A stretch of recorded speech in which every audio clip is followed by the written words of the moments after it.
Well, here is a brand new addition to the Victoria 2 story series, which is a playthrough I started back in 2017. I haven't done a new episode in over a year, and this is a brand new addition for it, although it's no longer going to be a story. I'm actually going to play the games, and at the end of them, I'm going to explain what happened on them, like an after-action report. I was actually going to try and show this in the game, but the stupid fucking, pause button wouldn't work, so I ended up hitting the game over screen, and it wouldn't just, let me at least move the menu thing to the side so I can save and maybe reload it and such. So had to do it afterwards with the world map and such. So anyways, the first edition, funny enough, is Italy, as I played this game as Sardinia-Piedmont, and this was back in June 2018 when I started this, and I just ended it today, February 20th, 2019, and it's on the Revolt mod, which is the same mod I'm doing my Hijaz playthrough on. And at the beginning of the game, I decided to go right off the bat and steal Sicily from two Sicilies with France's help. We managed to get that done within less than a year, with only losing 50,000 lives in total for that war. After that, in 1845, I went to conquer Morocco and got that done within 2 years, with only 5,000 lives total loss on both sides. Very soon after, I was able to become a great power, and then by the 1850s, I managed to form Italy. That event just popped up, and I was managed to finally get it for the first time ever. After that, I went quickly to work on building up more naval bases and such, and I then attacked Sinai from Egypt and took that from them in 1862. After that, we went into the 1870s, where I colonized a shit ton of Africa, which I was quite surprised I was able to take so much of it. I took over Taza in 1879 with no losses on either side, which was really funny. And then in the 1880s, I took over the rest of Morocco, which Belgium had under control, followed by taking over parts of Greece in 1884. And thanks to not getting so much infamy, I decided to go even more aggressive in Africa, where I managed to conquer all of Transvaal, and I took Java away from the Netherlands. And then in 1891, I decided to finally go after Austria and get my cores from them, which ended up starting off the First World War with me as Italy, Russia, Japan, Argentina, Brazil, and Venezuela fighting Austria, the UK, Bavaria, and another German sub-state. After over a year and a half of fighting and over 625,000 losses, we managed to win. Then in 1896, a communist rebellion broke out, and I could not overwhelm it and ended up falling to communism.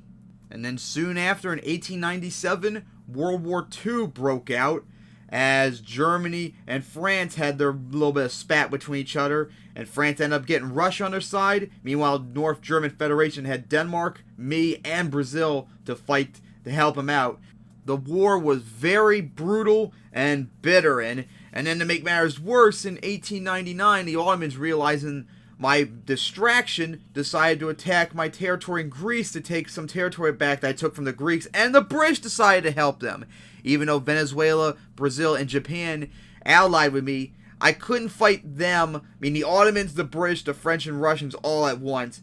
So I gave in and let the Turks take back that territory, and got back to work fighting, and I managed in a hard-fought battle, managed to repeal the Russians and French invasion, which France managed to break through my defenses, but I quickly pushed them back and pushed deep into France, kicked Russia out of Italy, and in the end, in 1901, World War II ended with us as the victor.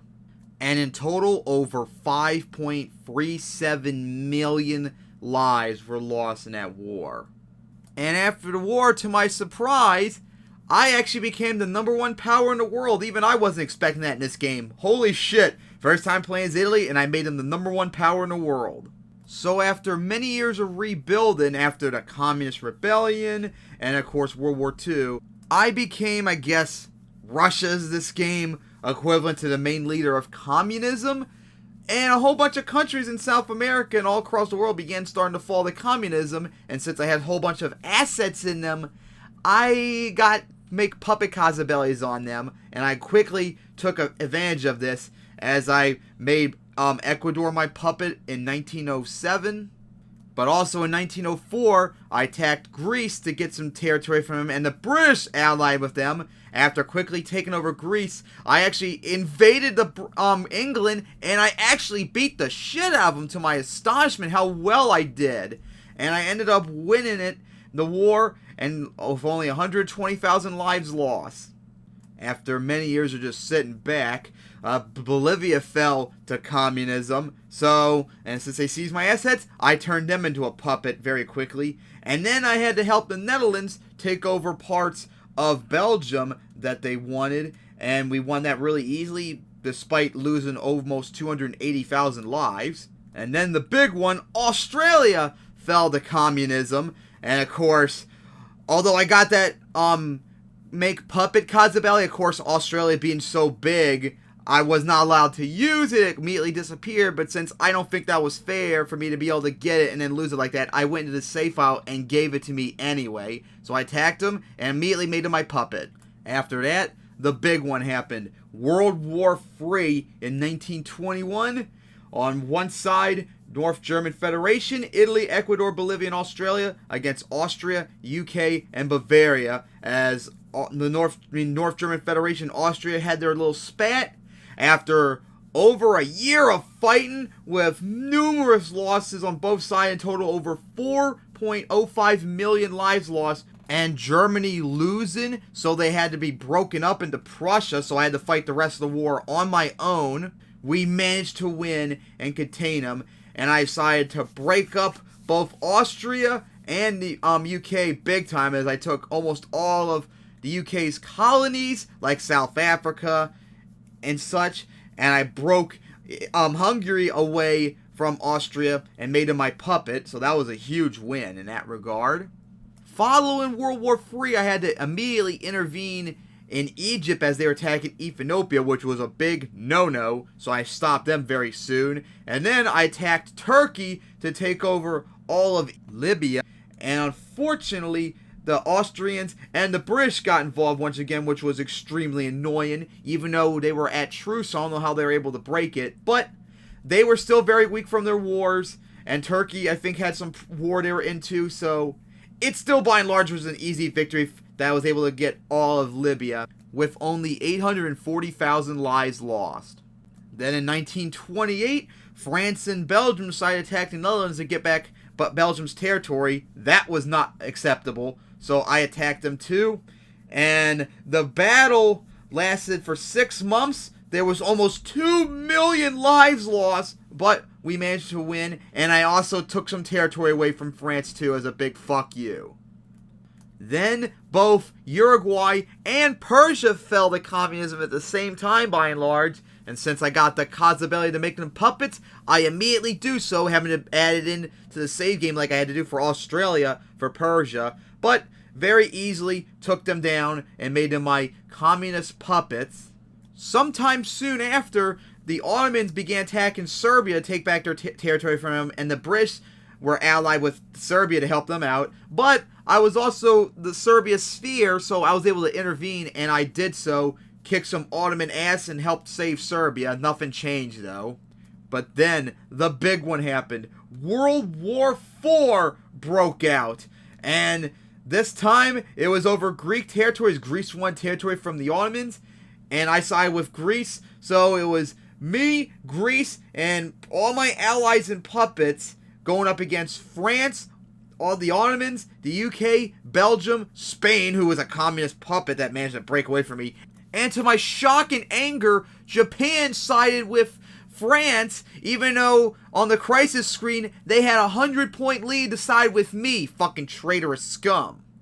So, like always, played defense on the French border, and France did not learn from their numerous defeats I delivered on them, as I beat the shit out of them.